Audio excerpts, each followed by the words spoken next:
एक न्यू पूछ ले गुरु जी ते मुझे नाम दे देंगे। तो उसने जाके कहा महाराज जी भगत जी आए हैं और यूं कहे दीक्षा मिल जाएगी। कहा बेटा बोला। तब उसने क्या बोली, कहा जा नाम देंगे आपको। सेठ जी जाकर बैठ गया पास में, कहने लगा भाई सुन ले लाला जी।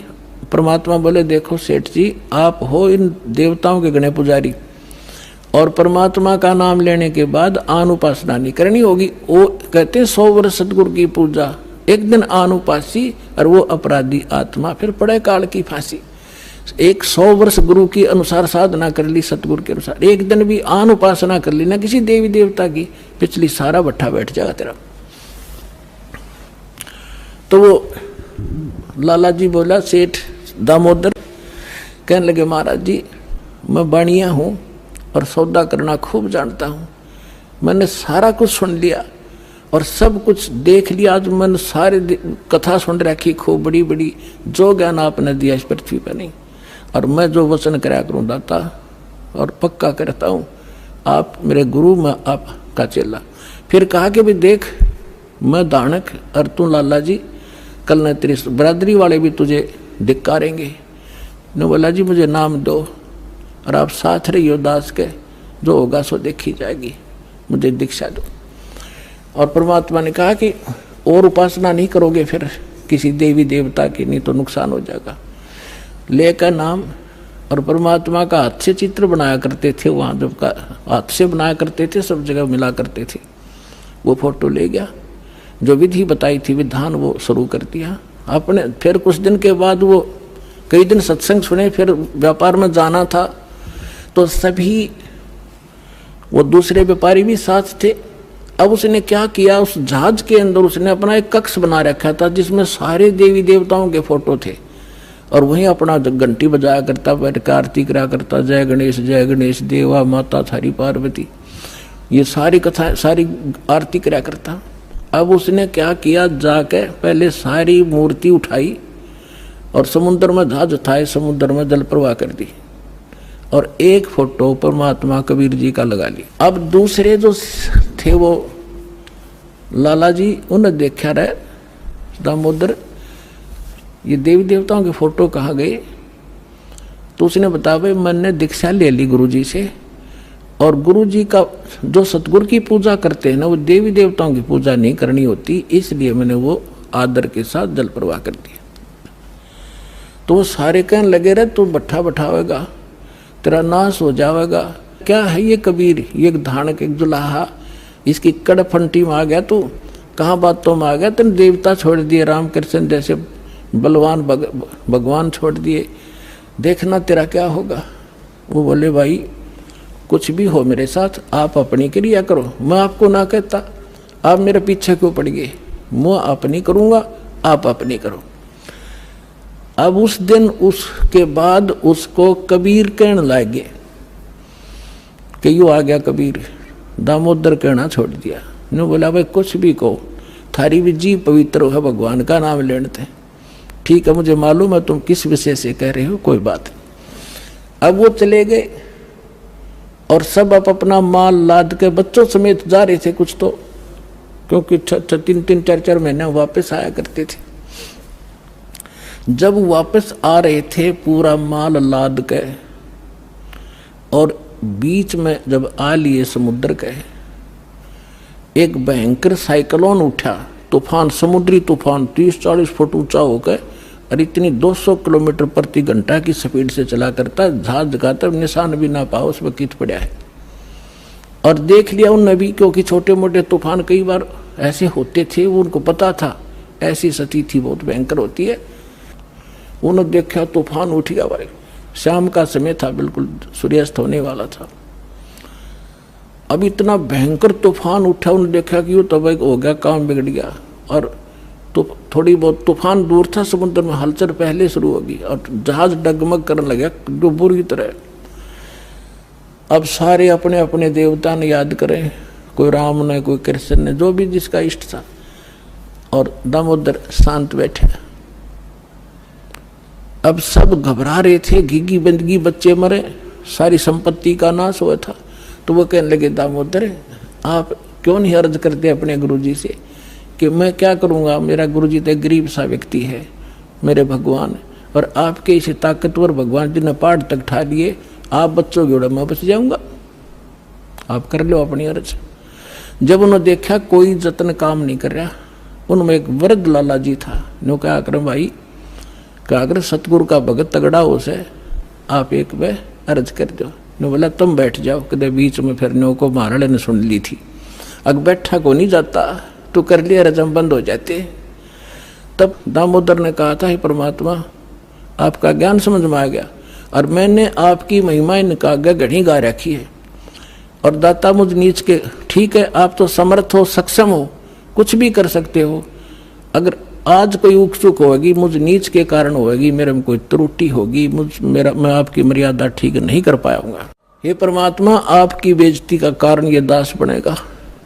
न्यू कह के बेहोश हो गया, हृदय से पुकार के इस बात ने सोच कर मैं तो बहुत क्या करता, परमात्मा न्यू कर दिया, उसका न्यू कर दिया, उसके ऐसे कर दिया। इतने समय में अंधेरा हो गया, रात के 8-9 बज गए और चांदनी रात्रि थी। तूफान ऐसे बैठ गया जैसे छाड़ा सा वहीं का वहीं, नो का नो धरती।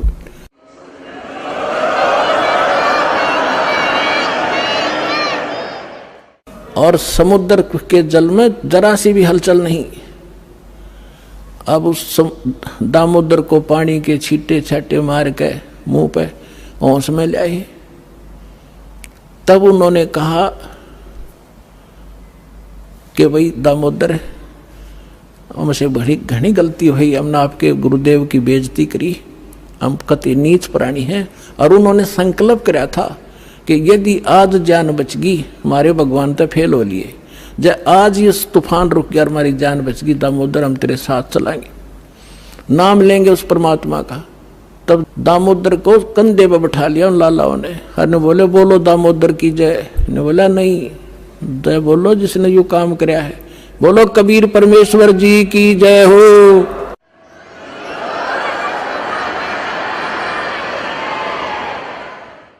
अब उधर से परमात्मा उसी दिन रात्रि में सत्संग कर रहे थे 7-8 बजे सी, और सर्दियों का मौसम था। अब कुछ भक्त सामने आसपास बैठे थे, एकदम परमात्मा ने क्या किया, ऐसे मुंह पर करनो हाथ फेर कर ऐसे झटका दिया, आसपास के बैठे भक्तां के छींटे लागे। उन्होंने सोचा भी पसीने कैसे आगे सर्दी में, गुरुजी आपके पसीने आगे? तो पर वो बोले ना भाई पसीने को नहीं आए। और क्या था, ये पानी कहाँ से आ गया? कि मेरे भगत का जहाज डूबा था, दामोदर सेठ नहीं था, भी नाम लेके गया था, हाँ जी, उसका जहाज डूबा था भाई, अब वो उसने बचा कर आया हूँ। अब वो भगत सोच रहे थे अक भाई, अब क्योंकि हम भक्ति अवश्य करते हैं लेकिन विश्वास दृढ़ नहीं होता। और परमात्मा कहते हैं कहा हो तो हरि नाम से, जब मन में नहीं विश्वास, बिना विश्वास के जो भक्ति करते हैं वो सफल नहीं होते हैं। तो वो कच्चे से थे और मन में उनका न्यू थी, ऐसे ही शब्द गा रहे थे, ज्ञान सुना रहे थे, पसीने आगे होंगे, हमारे सामने बैठे और वहाँ कैसे समुद्र में जहाज बचा के आए हैं। वो तो बात कही आई हुई। अब वहां से जब वो चलकर आए सेठ, 1-2 दिन और लग गया उन्होंने। उस दिन फिर सत्संग हो रहा था। वो पहले अपने घर गया, घर जाकर पता चला कि मेरी धर्मपत्नी भी उड़े जा रही है, सत्संग में गई हुई है। और सारे वो सेठ ने बोले पीछे घर जावांगे, और सारे बच्चा ने साथ ले रहे, पहले अब परमात्मा का उपदेश लेंगे जब घर बढ़ाएंगे। अब हमारा बाकी आज का जीवन, आज के बाद का जीवन उनका ही हमारा। और सारे वहां चलेंगे, सीधे वहां 15-20 लाला जी उनका परिवार। अब क्या हुआ, अब उधर सत्संग चल रहा था, वही भक्त मिले जुले से वो आया करते उस क्षेत्र में, तो सारे वही बैठे। और पीछे थे क्या हुआ, वो सारे के सारे जाकर बाहर खड़े होकर जय हो पाबंदी छोड़ कबीर साहब की, जय हो भगवान कबीर साहब की। परमात्मा बोले रे बाहर कौन शोर कर रहा पता करके आइयो। अब जो ही वो बाहर गए भगत पता करने आंगन से बाहर, तो उन्होंने देखा दामोदर को, वो सब जाने थे क्योंकि वो आते जाते थे सत्संग में। तो उन्होंने आकर बताया जी दामोदर सेठ आ रहा है और उसके साथ और कई लाला जी हैं, सेठ हैं, और आपका दर्शन करना चाहते हैं। बोला बुला लो भाई, क्या बात होगी। वो सारे आगे चरणाम अपने दंडोत प्रणाम करें। हे भगवान, आपने दया कर दी, हमारे जीवन रक्षा कर दी। परमात्मा, हमसे बहुत भूल हुई, हमने बहुत गलती की, आपके भक्त को बहुत सताया, टॉर्चर किया, इसको माफ़ करो हम अपराधियों को। भगवान, आपने हमारी जान बचा दी, हमारा जहाज डूबता आपने बचा दिया। परमात्मा बोले क्या कह रहे हो भाई। और परमात्मा चाहते थे जिनका मन में शंका थी, वो उनका भ्रम निवारण करने के लिए एक सच बताओ, सारी कहानी क्या हुआ था कि भगवान ऐसे ऐसे हो गया था। हमने अपने सारे जंतर मंत्र कर लिए थे, कोई राहत नहीं मिली। फिर हमने आपके भगत आराध करी थी, इसने आपको पुकारा के मंत्र पर डायू दाने, यो बेहोश हो गया आपको पुकार के। तब कहा बेटा मैं ही वहां पहुंचा था और आपकी रक्षा करी थी, और आपका अब सौभाग्य है कि आपको इस संकट आपके लिए वरदान से दोगा कि आपके समझ में आ गई और आप यहाँ आगे दीक्षा लो और अपना कल्याण कराओ। सभी ने नाम लिया, उनका कल्याण हुआ। बोलो सतगुरुदेव।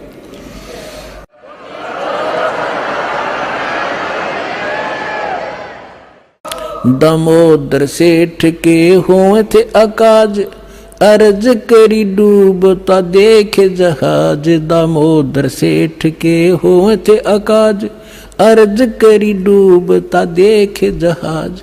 लाज मेरी रखियो गरीब नवाज, समुद्र से पार लंघाने वाले। लाज मेरी रखियो गरीब नवाज, समुद्र से पार लंघाने वाले। धन धन सतगुरु सत कबीर भक्त की, पीड़ मिटाने वाले। सत सहे।